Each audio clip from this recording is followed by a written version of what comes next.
Hi everyone, कैसे हो आप सभी लोग। आई होप आप लोग अच्छे होंगे। मैं हूं राहुल जेसवाल एंड स्वागत करता हूं आप सभी का एक बार फिर हमारे यूट्यूब चैनल JR ट्यूटोरियल्स में। फ्रेंड्स, आज अगेन आपके सामने एक मोस्ट इंपॉर्टेंट सीईटी का वीडियो लेकर आ चुका हूं दोस्तों, जिसमें हम लोग आज पढ़ने वाले हैं जो बच्चे 10th स्टैंडर्ड के बाद सीईटी का एग्जाम देने वाले हैं उनके लिए। आपको बोला था कि हमने लगातार 25 दिन का स्ट्रैटेजी वीडियो लेकर आएंगे, 25 दिन लगातार आपके लिए वीडियोस अपलोड करेंगे। तो आज हमारा डे 2 का वीडियो ला चुके हैं और डे 1 में, अगर आपको नहीं पता है तो डे 1 में हमने साइंस 1 का पहला चैप्टर, साइंस 2 का पहला चैप्टर, फिर हमने मैथ्स 1 का पहला चैप्टर, उसके एमसीक्यूज के वीडियो अपलोड किए। तो प्लीज जाइए प्लेलिस्ट में चेक कर लेना, हर चीज मिल जाएगा। और डे 2 के वीडियोस में ऑलरेडी हमने मैथ्स 2 का वीडियो अपलोड कर दिया है। और आज हम लोग पढ़ने वाले हैं हिस्ट्री का, ठीक है ना। सब्जेक्ट हिस्ट्री है, पहला chapter historiography development in the west. इसके आज 10 मोस्ट इंपॉर्टेंट एमसीक्यूज पढ़ने वाले हैं। तो लगातार आपको देखने मिलेंगे ऑप्शंस के साथ। तो आप बस बने रहे हमारे साथ। और आप लोग से रिक्वेस्ट ये है कि कंटिन्यूअस जब आप देखते हो तो उसको शेयर भी करो, क्योंकि बहुत सारे लोग को पता ही नहीं है कि सीटी के लिए प्रिपरेशन कैसे करते हैं। तो प्लीज मैं चाहता हूं कि आप लोग ये वीडियोस को ज्यादा से ज्यादा शेयर करो उन बच्चों के साथ जो ये पर्टिकुलर एग्जाम देने वाले हैं। और जो बाकी के स्टूडेंट्स हैं जो ये वीडियो हमारे देख रहे हैं, जैसे कि अगर कोई 7th का है, 8th का है, 9th का है, और जो नॉर्मल 10th का स्टूडेंट्स है, उनको मैं बता दूं कि आप लोग ये वीडियोस देख सकते हो, आपको नॉलेज मिलेगा। लेकिन साथ ही में आप लोग को उन स्टूडेंट्स तक ये वीडियो को जरूर से पहुंचा देना है जो लोग सीटी का एग्जाम देने वाले हैं 11th स्टैंडर्ड में एडमिशन लेने के लिए, ठीक है। तो बस बने रहो, आपको स्क्रीन पे पूरे के पूरे क्वेश्चंस दिख जाएंगे ऑप्शन के साथ, और हर चीज एक्सप्लेनेशन के साथ मिल जाएगा। तो बस बने रहो और अच्छे से देखो, ठीक है दोस्तों। ओके गाइस, तो हम आ चुके हैं हमारे स्क्रीन के ऊपर एंड आप देख सकते हो यहाँ पे टोटल 10 एमसीक्यूज आपको मैं कराने वाला हूँ हिस्ट्री सब्जेक्ट का। तो वन बाय वन इसको देखते हैं, उसके ऑप्शंस को देखते हैं एंड समझने की कोशिश करते हैं कि किस हिसाब से आपको इस पर्टिकुलर क्वेश्चंस के आंसर्स को लर्न करना है और याद रखना है। तो सबसे पहला क्वेश्चन आपको स्क्रीन पे दिख रहा है, that is who was the founder of the modern historiography.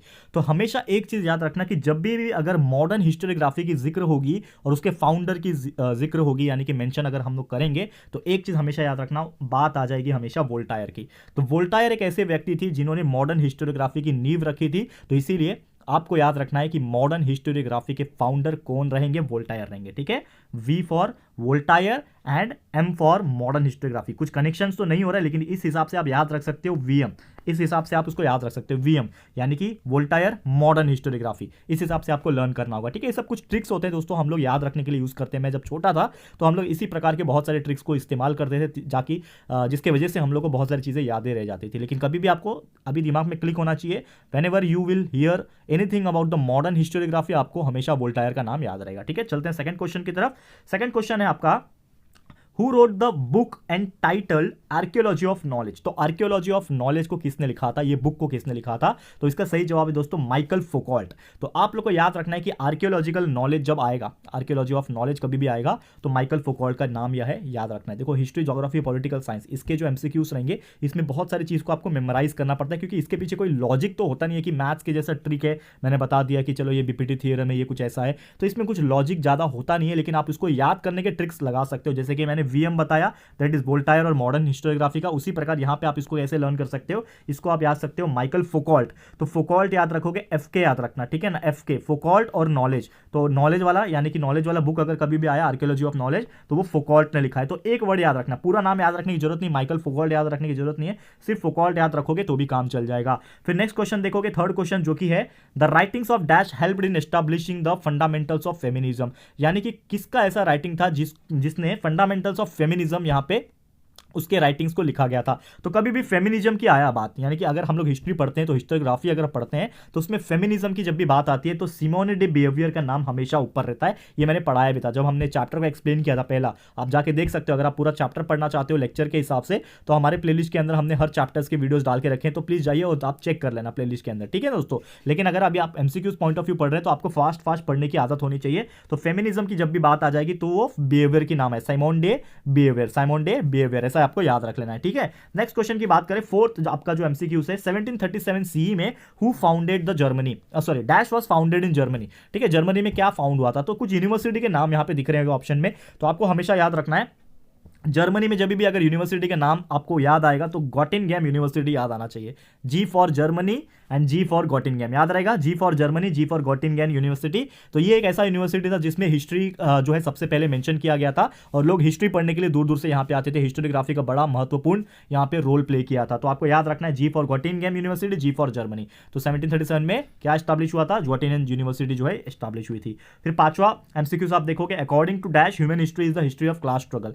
तो human history is the history of class struggle. तो ये डायलॉग याद रख लो, हिस्ट्री ऑफ क्लास स्ट्रगल। तो कभी भी अगर हिस्ट्री ऑफ क्लास स्ट्रगल आपको दिखाई देगा तो आपको याद रखना है कार्ल मार्क्स को, ठीक है ना, कार्ल मार्क्स को याद रखना है, क्योंकि वही एक ऐसे व्यक्ति थे जिन्होंने हिस्ट्री को एक क्लास स्ट्रगल बताया था कि वो एक नॉर्मल जो अप्रोच था वो नहीं है, वो एक क्लास स्ट्रगल है, वो लोगों के बारे में है, ऐसा उन्होंने कहा था। तो कार्ल मार्क्स याद रखना है, Karl Marx history of the class struggle, इस प्रकार से आप याद रख सकते हो। सिक्स्थ क्वेश्चन इस प्रकार है कि 20th सेंचुरी में new school of historiography arouse in France. तो फ्रांस में हिस्टोरियोग्राफी का नया स्कूल जो खुला था उसका नाम क्या था, ठीक है, इज नोन एज डैश। तो ऑप्शन है एनालिस्ट स्कूल, ये आपका आंसर हो जाएगा, पहला ही ऑप्शन एनालिस्ट स्किल। क्यों? क्योंकि आपको याद रखना है फ्रांस से मिलता जुलता वर्ड है एनालिस्ट, ठीक है ना, एनालिस्ट। तो ये वर्ड मैंने पढ़ाया हुआ था, आपको याद होगा जब हमारा चैप्टर चल रहा था, ये टॉपिक जब पढ़ रहा था हम लोग लेक्चर्स में चैप्टर के दौरान में, तो मैंने बताया था। तो फ्रांस में एनालिस्ट स्कूल्स को सबसे पहले डेवलप किया गया था जिसमें हिस्ट्रीज पढ़ाए जा रहे थे, ताकि ये सब चीज़ हो गया। और बाकी ऑप्शन देखोगे तो इररिलेवेंट दिखेंगे, वोल्टायर अलग है, फ्रेंच स्कूल तो होता ही नहीं है, ये तो नाम के लिए डाला हुआ है, आर्कियोलॉजिकल स्कूल तो बहुत अलग हो गया। तो इसका मतलब option number A is the correct answer. तो एनालिस्ट स्कूल की बात आएगी, फ्रांस की बात आएगी तो एनालिस्ट स्कूल का चर्चा हमेशा होगा।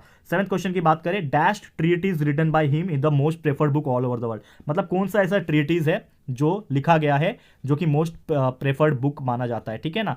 तो यहाँ पे रिटन बाय हिम लिखा है, तो यहाँ पे एक चीज याद रखना, ट्रीटीज कभी आपको दिखेगा, यानी कि अगर आपको कभी भी कुछ ऐसा दिखता है ट्रीटीज वर्ड तो आपको याद रखना है दास कैपिटल। तो दास कैपिटल एक ट्रीटीज था, ठीक है। बाकी जो डायलेक्टिस एट एंटीथेसिस और या फिर मिजोपोटामिया में है वो बहुत ही अलग चीज है। तो ये जो दास कैपिटल है ये आपको याद रखना है। तो Das Capital is a treatise written by him, जो कि पूरा वर्ल्ड में मोस्ट प्रेफर्ड बुक माना जाता है, ठीक है। 8th क्वेश्चन की बात करते हैं, the method of analysis which is based on the opposite. तो अपोजिट ऑब्वियसली आप सभी को पता होगा कि जब भी मेथड ऑफ एनालिसिस की बात आएगी और अपोजिट्स की बात आएगी तो डायलेक्टिक्स आएगा, ठीक है। तो ये वर्ड याद रखना, लोग कंफ्यूज होते हैं एंटीथेसिस में, क्योंकि एंटीथेसिस भी अपोजिट को ही बोलते हैं, लेकिन हमेशा याद रखना कि जो एनालिसिस का यहाँ पे हो रहा है, यानी कि हम लोग अपोजिट को एनालाइज करने के लिए, एनालिसिस करने के लिए जो यूज कर रहे हैं अपोजिट के बेस पे, उसको कहा जाता है डायलेक्टिक्स। तो ये आपको भूलना नहीं है, नहीं तो लोग गलती से एंटीथेसिस को क्लिक करके आ जाएंगे, रॉन्ग हो जाएगा आंसर।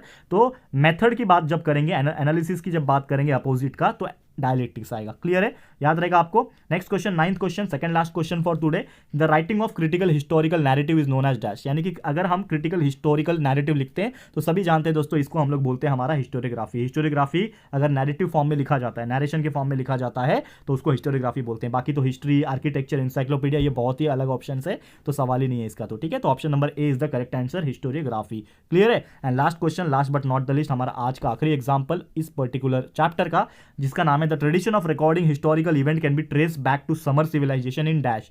यानी कि अगर हमें किसी हिस्टोरिकल इवेंट का रिकॉर्डिंग अगर ट्रेडिशन का जो होगा उसको ट्रेस करना है समर सिविलाइजेशन के हिसाब से, तो आपको दिमाग में एक नाम हमेशा याद रखना है, मिजोपोटामिया। क्या याद रखना है? मिजोपोटामिया। तो मिजोपोटामिया एक ऐसा चीज़ है जिसके वजह से हम लोग जो हिस्टोरिकल इवेंट्स के जो ट्रेडिशन ऑफ रिकॉर्डिंग होता है उसको हम लोग फिर से ला सकते हैं, ट्रेस कर सकते हैं समर सिविलाइजेशन के हिसाब से। तो ये चीज़ याद रखना है, मिजोपोटामिया, क्लियर है। तो उम्मीद करता हूँ कि आपको ये चीज़ समझ में आ गया होगा। तो दोस्तों यही थे हमारे total 10 MCQs for the first chapter of history for the CET।